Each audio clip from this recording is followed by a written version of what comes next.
Hello and welcome to 31 Days of Terror 2023, day number 31, and I have 3 spooky stories for you today, and the last story today comes from June the 22nd, 2023, and story number 1 comes from M.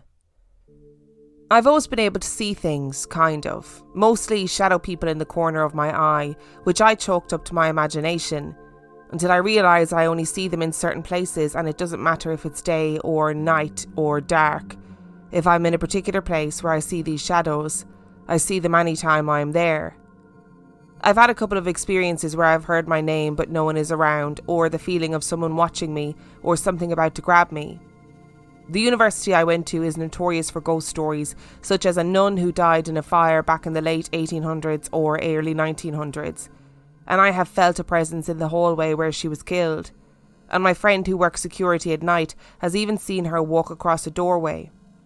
The university was also part of the Underground Railroad, so that also adds to a lot of the urban legends and ghost stories tied to the school. The scariest experience I ever had was in 2020, when I was working in the daycare run by the university. I was working alone in one of the separate buildings we have at the daycare.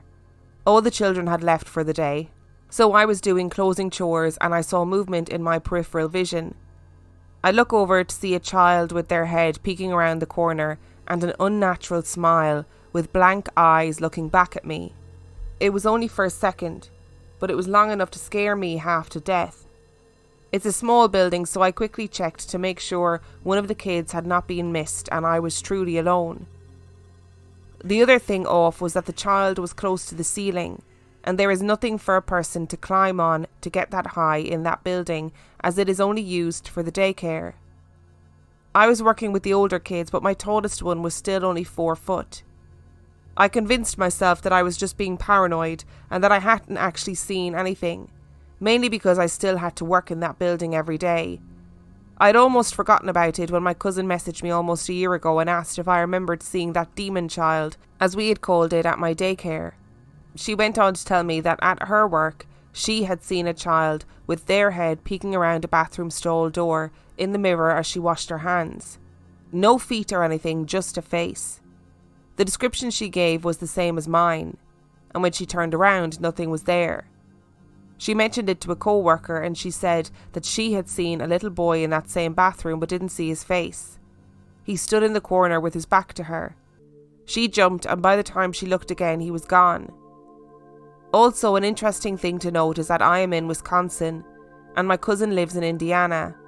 We haven't seen it again and haven't heard any reports of anyone else seeing the child, but either way, it's definitely something my cousin and I never want to see again. Oh, that is traumatizing. That visual of the child peeking around the corner but really high up with an unnatural smile and black eyes. Stop. Hollywood, where are you? We need to get real life ghost stories people together and just be like, Hollywood, these are the people whose brains you need to pick for your next horror movies, okay? I mean, is it the actual ghost of a child that just happens to be in that daycare part of the building? Or is it the energy of all those little children in the daycare that is attracting the ghost of an actual child rather than anything terrifying and demonic? But I don't know how it would be up towards the ceiling peeking around the door at you. That's hideous. And these sort of childlike entities are seen quite regularly. It's interesting that your cousin had a similar experience in Indiana and saw something similar, and then their colleague saw something standing in the corner. I personally don't prescribe to this idea that is popular among paranormal communities that, demons can present themselves as small children. I just don't think that demons would have the time, if they existed, to be doing shit like that, or would be bothered. I think they'd have bigger targets. But that doesn't make them any less scary, and if they really are child entities, stop being so scary. Just be, I don't know, cute or something, or non-existent. And story number 2 comes from Karen. I'm prompted to write this after listening to episode 241 entitled The Family. In that episode, the writer describes being engulfed in the perfume of a deceased relative. The premier scent Estee by Estee Lauder. My mother too wore this scent, and it brings back many memories. However, this is not about my mother, but rather her cat, and quite a different type of scent. My mother had 2 cats. One was very cherished and affectionate, while the other just wandered like a shadow in the background of the household, satisfied to begrudgingly live alongside humans. My mother's cherished cat passed at a very elderly age, after which she turned her attention to the other reclusive elderly cat, Elsie. As Elsie adjusted to my mother's attention, she grew to be my mother's constant companion, even lying next to her as my mother passed from this life at 93. Upon my mom's passing, Elsie became my roommate. Once Elsie moved in and decided that my litter boxes were up to her high standards and that she would fully avail of herself in them, she and I lived in an uneasy truce. It had been many years since I had had a cat, but had had many in the past, all sweet and affectionate felines. Elsie, however, definitely had her own ideas on how things were to be done, and definitely thought that sweetness, affection and cooperation were optional. She would follow me about the house, loudly complaining to the management if something was not to her liking until I fixed it. She would deign to sit beside you in the evening, but never on you unless you were trying to sleep, which I believe she took as a direct insult to her presence. If you had the audacity to pet her, she would give you a disgusted look and then get up and walk away. And her grooming was, well, let's just say it, she stank. Dingleberries knew no greater friend. She was a long-haired cat and refused to be groomed or to groom herself. But despite her cantankerous and stinky ways, I grew to love her and respect her rebellious nature. She was one of a kind. At 22, Elsie began to suffer, and it was time. I spoke to her quietly as she passed from this life to the next. I was devastated to lose her, and went into a dark funk. One morning, about 2 weeks after Elsie's passing, I was lying in bed, dreading facing another day, when suddenly something jumped on the bed. I could feel the presence of little feet walking up the quilt. I heard a small, single caterwaul, and there was Elsie, brushed and beautifully groomed, moving with grace and youth towards me while slowly fading away. It was beautiful, and after that my spirits lifted. For weeks I continued to talk to Elsie, letting her know how glad I was that she was whole and well, and to thank her for visiting me. But Elsie had one more surprise left for me. Weeks later, while tidying up, I paused. Something was not right. What was that sudden stench? Cat shit. Yes, Elsie was back for one last goodbye and to remind me of her true rebel nature, and I laughed. Oh, Elsie is a woman after my own heart, a cat after my own heart and soul, because I love a rebellious, cantankerous, non-cooperative cat. And it sounds like she was an amazing companion to both your mother and to you, despite the fact that she had been that background cat, as there are many cats that are like that, where they're like, I will live in your house and I will avail of your services, but I am not your friend, okay? She sounds like she was absolutely amazing. And I'm so glad she came back to tell you that she was okay, and that she came back beautiful and groomed and younger and gorgeous, and then obviously couldn't leave it like that. No, had to come back later in the smell of cat shit, which is a really truly horrendous smell, because that's what cats do. They always have to have the last laugh, the upper hand, the upper paw, as it were. Bloody loved this story. And our final story today comes from Sarah. My name is Sarah, and I'm writing this because in a previous episode you said you were interested in sleep paralysis. I won't share my thoughts on what happened to me because truthfully I don't know.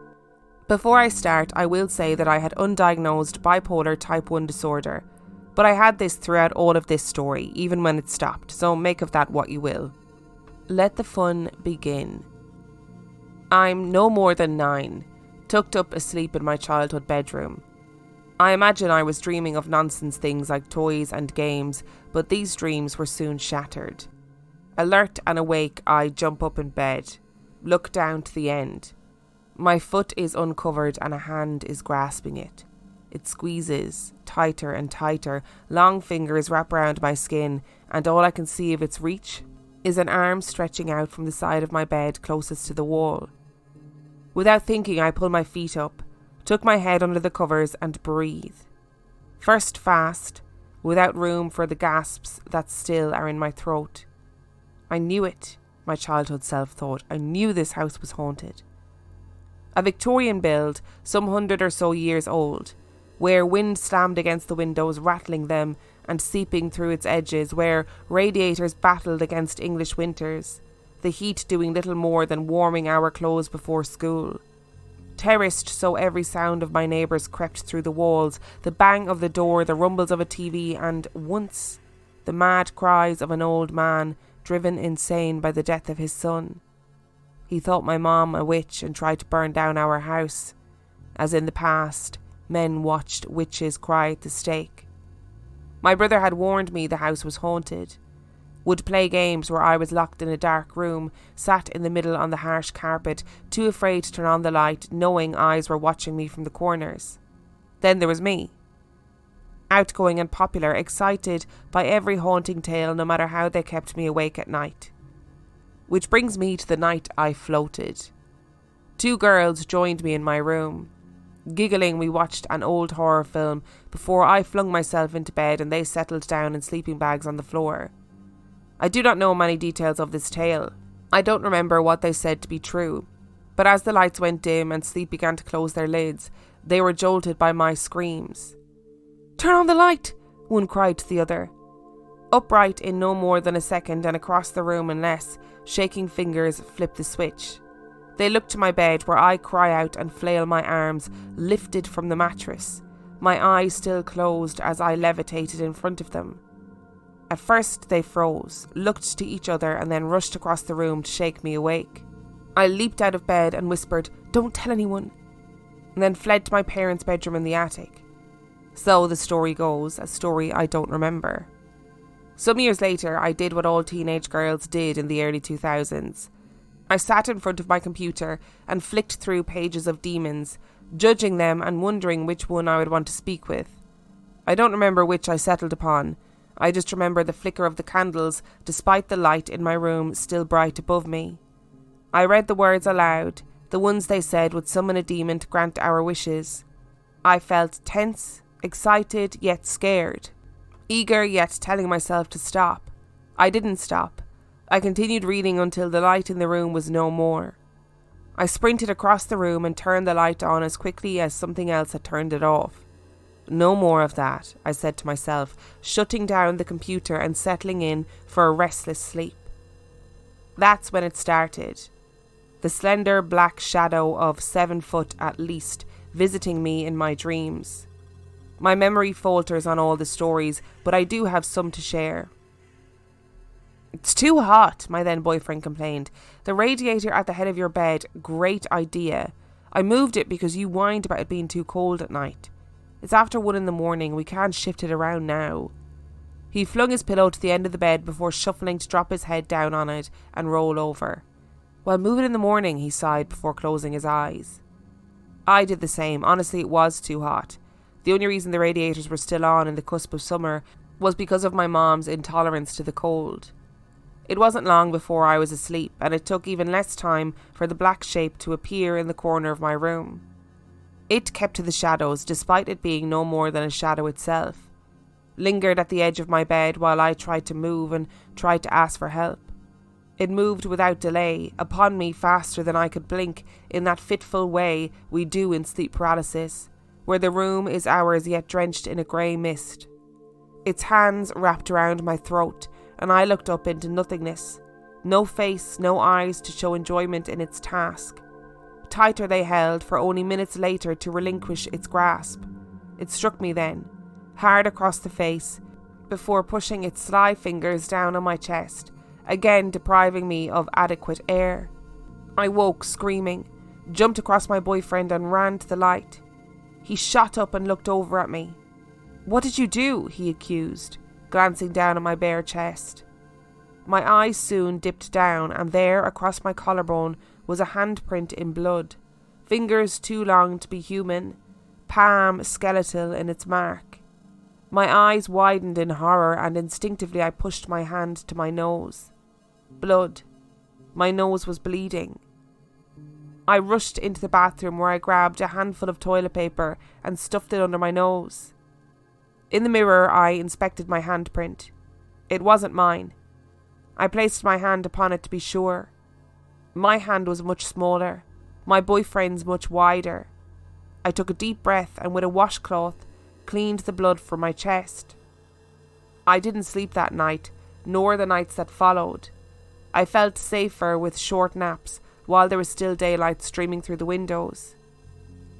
Years later, the shadow has become a constant companion, visiting me almost nightly.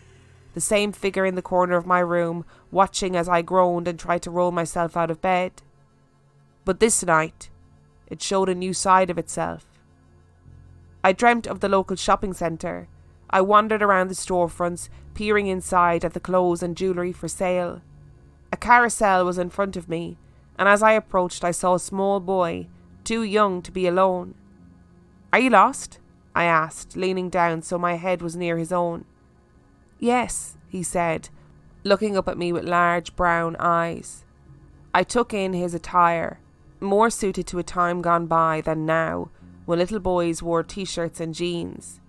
He wore a blue blazer and grey shorts that reached below his knee. Atop his dark hair was a cap, blue to match his blazer. "Let's find your parents." I took his hand and led him through the mall, asking intermittently if he could see them anywhere around us. "No," he'd only say, his cold hand in my own. The bright lights of the mall faded into grey, and without warning I was lying in my bed, my eyes shifted around the room, and he was there. The child stood in the corner of my room, his cap casting shadows across his face. He moved slowly, as though he too was curious how he ended up here. First, he explored my dresser, then turned back to the bed.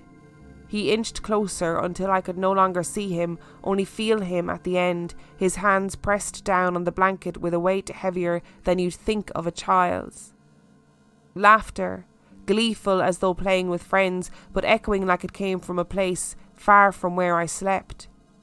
The pressure receded, and in its place came stillness. "Is he gone?" I thought, unable to speak, unable to move. Then I saw him, on hands and knees, crawling back to the corner where he sat, arms wrapped around his legs, head tucked down. Slowly his limbs lengthened, reaching out into the room until they faded into blackness. His torso arose upwards, with it his head, which now was that of the shadow. It laughed, deeper. I took in a gasp of air, my chest tightening as I watched until in front of me the boy was no more and only the shadow remained, its head tilted as though curious of my reaction, eyes, had it had any, set on me. "Did you enjoy the joke?" I imagined it would say. I tried to move my fingertips, opened and closed my mouth in an attempt to scream. He was standing now, stretching upwards and upwards, his long limbs starting their mission of moving towards me. In a second, my door burst open, and in ran my cat. I was awake, the room no longer dusted over with a sleep paralysis curtain. Leo jumped on my bed, stood on my chest and purred. "Thank you," I muttered into his fur, wrapping my arms around him. By this time I was in a new relationship, my old one flittering out as relationships sometimes do. We were long distance, he an American in the Navy, and me a girl in a small English village. It didn't stop us from visiting though, and we saw each other as frequently as the law would allow. He was stationed in Hawaii, and I was going for my first visit. Lucky me, right? It was amazing, the food, the people, and all I had to do was relax at home while he was away at work. I'd taken to sleeping during the late morning. After waking with him at 4:30 a.m. to prepare breakfast and kiss him goodbye, I'd shuffle back beneath the sheets and sleep for hours. It was one of those dreams. My boyfriend returning home from work, dressed in his uniform, and coming to me in the bedroom. He smiled at me, alluring, and I grinned back. He crept on top of me, placing kisses on my forehead and then my neck. I reached my hand down to stroke his hair, but felt it slip through nothingness. I glanced around the room, aware now that I couldn't move any other part of my body. A head lifted into my view, faceless and black as a starless night. I tried to scream, realising that this was not my boyfriend, but the shadow once again coming to me as something else. It ended quickly. gone before I could think to try and throw myself from the bed. This was the first and last time it came to me any place outside of my childhood room. My boyfriend was aware of my sleep paralysis, having comforted me when I finally came out of that threatful sleep. He'd had enough. Enough of shaking me awake while I groaned beside him, of finding me, eyes wide, clinging to him in the light of the moon after I'd dragged the curtain open to get some light, any light, after I'd been visited. We were taking a trip to York, and although neither of us are religious, we of course wanted to witness the beauty of the cathedral. If you've never been to York in England, I recommend it highly. Haunted as it is beautiful, it's a place I can return to time and time again.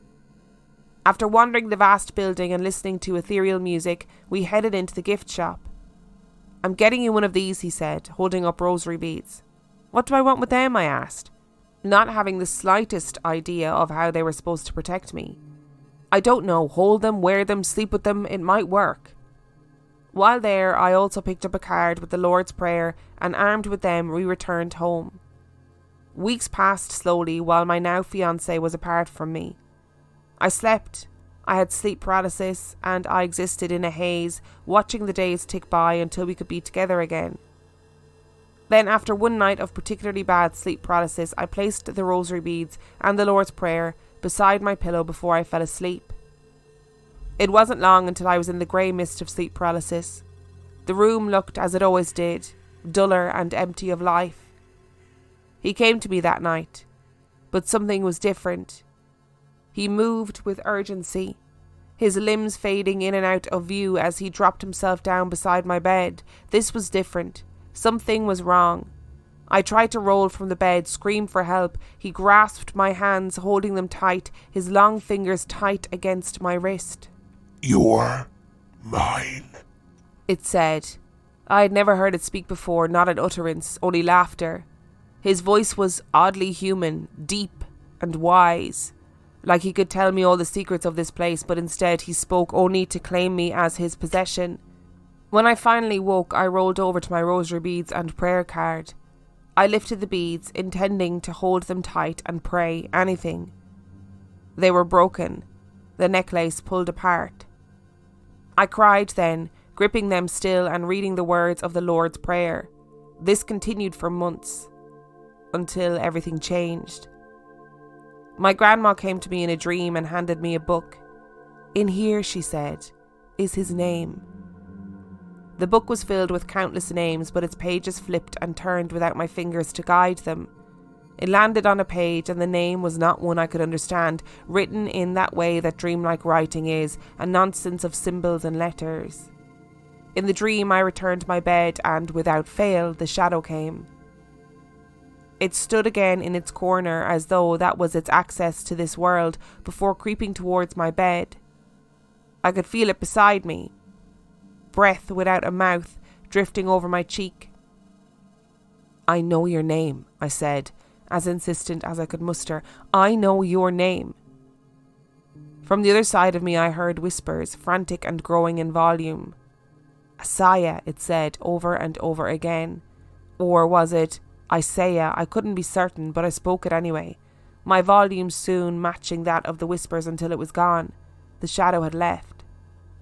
When I woke, I texted my fiancé. Terrified is an understatement. What had just happened? Whose were those voices? Did my grandma really come to me? My messages were frantic as I typed out what I thought the name to be. Soon after, my fiancé called me and I slept with him on the phone. No sleep paralysis, no shadow. And it never came again. A few years later, I now lived in the USA, not in Hawaii, but South Georgia, where the humidity was suffocating. I was browsing YouTube when I came across a live. It was a paranormal investigation. Awesome. I watched it eagerly when something the host said caught my attention. "We need to know its name." I don't know why I hadn't thought about doing this before. Maybe it was the way in which things ended. I wanted to put that period of my life to rest. But now, so far removed from the sleep paralysis and the demons it brought with it, I quickly typed on my keyboard, "Isaiah, Bible, demon name," I wrote. This led me to Lilith, a night demon mentioned in the book of Isaiah. Isaiah 34:13-15, the night demon Lilith. evil and rapacious, will establish permanent quarters. And down a path where I learned more of that which haunts us in the night. I realise now that I didn't know its name, but I knew of its kind. And Lilith, we meet again. Lilith, I think I did a Patreon episode about Lilith before.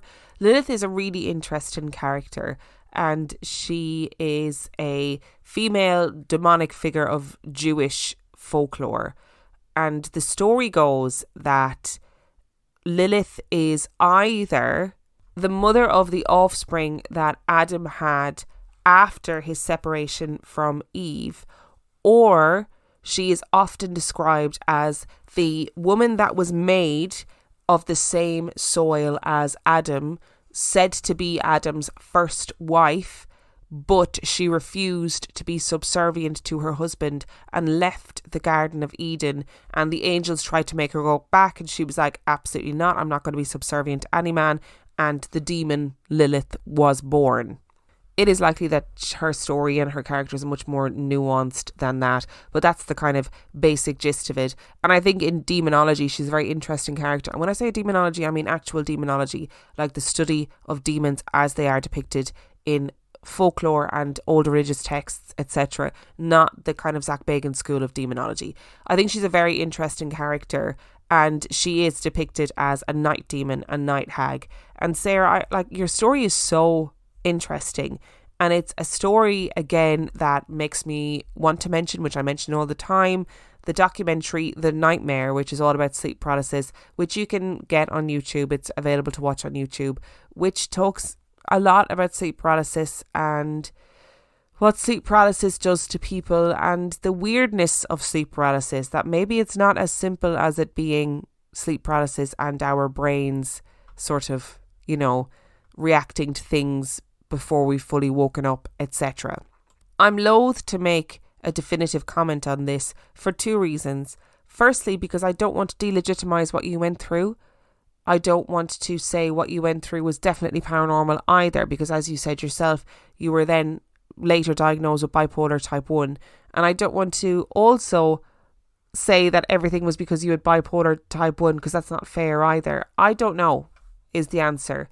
I don't know what happened to you, and I'm really glad that whatever was happening to you, that it has stopped, because I don't know how you cope with knowing you're going to have sleep paralysis every night. Whatever your take on it is, whether you think it's sleep paralysis, whether you think it's paranormal, it doesn't matter. If you know that you're going to bed at night and you are going to be terrified out of your mind, I don't know how people do it. I honestly don't know how people do it. And hats off to all your sleep paralysis sufferers out there, because listen, it can't be bloody easy. Thank you so much for listening to the final episode of 31 Days of Terror 2023. It's been a marathon, but we got there. Thank you to Em, Karen and Sarah for rounding off this year's 31 Days of Terror. Remember, the last story came from June the 22nd, 2023. And if you would like to send your story in, you can do so by emailing it to reallifeghoststoriespodcast@gmail.com. You can also check out the website reallifeghoststoriespodcast.com. And if you are desperate for some extra spooky content, you can subscribe to the Patreon. That is patreon.com/reallifeghoststories, where for $5 a month or $2 a month, you get access to heaps of extra content, as well as every single main and mini episode ad free. Have an amazing Halloween to everyone out there who is celebrating Halloween. Happy Samhain. I hope that you're safe. I hope that you enjoy it. I hope all of my witchy people out there are doing all their witchy shit today. And I hope that you've had the most wonderful and the most perfect spooky season. And on that note, I shall see you next time.